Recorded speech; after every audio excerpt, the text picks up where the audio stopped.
হুর মানে কি? যে সমস্ত নারীকে আল্লাহ তাআলা জান্নাতে সৃষ্টি করেছেন তাদেরকে বলা হয় হুর।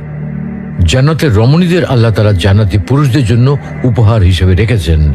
আল্লাহ তাআলা তাদেরকে জান্নাত প্রাপ্ত পুরুষদের সাথে বিয়ে দেবেন, ফলে তারা স্বামী স্ত্রী হিসেবে চিরকালের জন্য জান্নাতে বসবাস করতে থাকবে।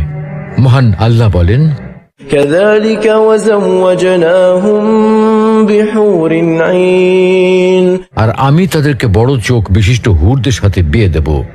জান্নাতের হুর হবে চিরকুমারী ও সমবয়সের প্রেম সোহাগিনী। জান্নাতে একজন হুর যদি দুনিয়ায় একবার দৃষ্টি দিত, তাহলে আকাশ ও জমিনের মধ্যবর্তী স্থান সুবাসে ভরে যেত। পূর্ব পশ্চিম প্রান্তকে তথা সমগ্র পৃথিবীটাকে সুসজ্জিত করে দিত। প্রতিটি চোখ সব জিনিস থেকে দৃষ্টি ফিরিয়ে তার দিকে চেয়ে থাকত এবং সৃষ্টিকুল আল্লাহর প্রশংসা ও বড়ত্ব বর্ণনা করত। জান্নাতি পুরুষেরা যখনই তাদের দিকে তাকাবে, আনন্দে মন ভরে যাবে। যখন কথা বলবে, ছন্দময় মিষ্টি কথা দ্বারা হৃদয় ভরে দেবে। জান্নাতের রুম সমূহে যখন তারা ঘোরাফেরা করবে, তখন তাদের আলোতে রুমগুলো আলোময় হয়ে যাবে। জান্নাতের অধিবাসী নারী পুরুষগণ হবে একই বয়সের পরিপূর্ণ যুবক যুবতী।